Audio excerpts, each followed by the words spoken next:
کہ مردوں کے برا حیا کر جو میں جیل سے ابھی آ رہی ہوں، جو باتیں سن کے آ رہی ہوں وہ تو میں ابھی شیئر نہیں کر سکتی قبل از وقت، لیکن جو آپ کو چیزیں بتاؤں گی جو پشاور میں ایک بچے نے مجھے بتایا جو ملٹری کسٹڈی سے نکلا ہے کہ جو ان کے ساتھ یہ ظلم جس قسم کا ظلم کرتے تھے، تو حامد رضا صاحب کے ساتھ تو چھوٹی سی سزا ہے سچ بولنے کی، صرف گھر سراؤنڈ کر لیا، صرف اریسٹ کریں، ان کے ساتھ تو انہوں نے وہ بے حرمتی کی ہے جو جندال کے ساتھ نہیں کرتے، موڈی کے ساتھ نہیں کرتے، ابھی نندن کے ساتھ نہیں کرتے، کلبھوشن کے ساتھ نہیں، پاکستانی مسلمانوں کے ساتھ کرتے، لیکن صاحبزادہ حامد رضا ایک اچھے خاندان کا بیٹا ہے، پڑھا لکھا آدمی ہے، شریف اور خان کو اس کو بھروسہ ہے، مطلب باوجود اس کے وہ پی ٹی آئی کا حصہ نہیں ہے، اس نے جتنا پاکستانی ہونے کا اور حلالی ہونے کا ایک ثبوت دیا ہے، میرا تو ان کو سلوٹ ہے۔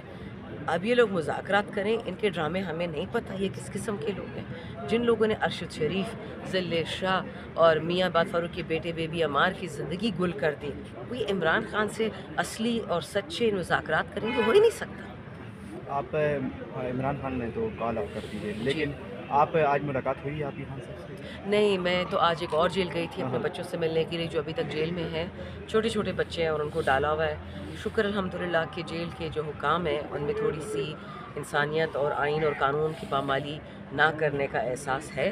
لیکن جیسے جیسے بے گناہوں کو ڈالا ہے، معذوروں کو ڈالا ہے، جو لوگ صحیح طرح سے بول نہیں سکتے، ایک بچے کو تو اٹھایا میرے حلقے کے، اور اس بچے کا صرف یہ گناہ تھا کہ 1 دسمبر کو اس کو اٹھایا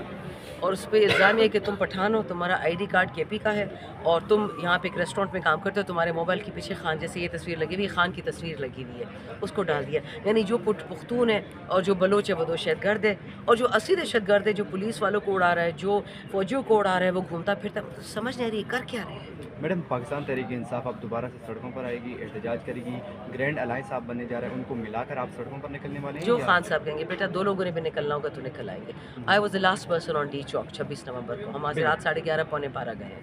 خان صاحب بولیں گے جو کرنا ہے کرو، کیونکہ اس وقت ہم قیامت کی گھڑیوں سے گزر رہے ہیں، ہم نے پاکستان کو بچانا ہے۔ میرا تو ویسے ہی ایک دن اللہ نے لکھا ہوا ہے قبر کے لیے، ہم پشتوں میں کہتے ہیں ہم سب قبر کے مہمان ہیں، قبر سے اگر آج تک کوئی چھپ سکا ہے تو مجھے بتا دیں، ہم تو نہیں چھپ سکتے، جو کرنا ہوگا وطن کے لیے کریں گے۔ کوئی بیک ڈور میں مذاکرات چل رہے ہیں، یہی جو چل رہا ہے؟ آئی ہیو نو آئیڈیا بیٹا، اگر چل بھی رہے ہوں گے ڈیل خان نے نہیں کرنی، اتنا میں آپ کو بتا دوں، بیک ڈور ہو، فرنٹ ڈور ہو، سائڈ ڈور ہو، لیفٹ ڈور ہو، خان نے ڈیل نہیں کرنی۔ حامد رضا صاحب نے کہا ہے کہ وسوسے آنا شروع ہو گئے ہیں وزیر اعظم صاحب کو، تو یہ کیا بات ہے؟ اس میں کوئی گہرائی میں اگر دیکھا جائے تو کوئی بیک دا ڈور مذاکرات کی باتیں ہو سکتی ہیں؟ بچے ایک بھائی جاتے ہیں ڈگیوں میں باجوے سے ملنے، دوسرا بھائی باتھ روم میں کلنٹن سے ملتا ہے، تو ان کی تو سوچ ہی گٹر والی ہے، ان سے آپ کیا توقع رکھ سکتے ہو؟ وہ اس کو وسوسے میڈم آج چیف جسٹس کے بارے میں تھا کہ اس وقت کے مشرف دور کے جب کو کیا تھا تو چیف جسٹس ملے تھے بل کلنٹن، ان سے واش روم میں ملے تھے، مشرف نے بھیجے تھے۔ بٹ کس کے حق میں؟ نواز شریف کے حق میں؟ نہیں، نواز شریف کے حق میں۔ تو وہی تو کہہ رہی ہوں نا، میں نے کہا ایک بھائی ڈگی والا ہے، ایک باتھ روم والا ہے۔ میڈم، 1 پوائنٹ سولوشن آپ کیا سمجھتی ہیں کہ کیا ہوگا آگے؟ اب مذاکرات بھی ختم آئی ہو ڈونٹ نو گئے، بیٹا، بات چیت بھی آنیسٹلی ختم ہو گئی ہے۔ میرا دماغ اس وقت صرف فوکس ہے جیل پہ، ہمارے بچوں کو نکالنے بے گناہوں پہ روکارے ان کی نہیں دیتے ہیں،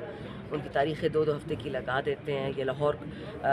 ہائی کورٹ کا جو اسلام آباد پنڈی بینچ ہے نا وہ ظلم کر رہے ہیں، تو ان کے اپنے بچے نہیں ہیں، ان کو یہ سوچ نہیں ہے، اگر عمران خان ہے نہیں، پی ٹی آئی ہے نہیں، اللہ نہیں ہے، دنیا میں کوئی انصاف کا سسٹم نہیں ہے۔ اتنا میں دکھی آئی ہوں وہاں سے کہ میرے دل سے بد دعائیں، میں آ رہی تھی رستے میں نے ہاتھ پکڑ کے ان کو بد دعائیں دی کہ اللہ ان کے ساتھ اس سے 10 دفعہ بدتر کریے جو بے گناہوں کے ساتھ کر رہے ہیں۔ میڈم، اگر اکانومی ٹھیک ہے، معیشت ٹھیک ہے، سب کچھ تو ٹھیک ہے، یہاں پر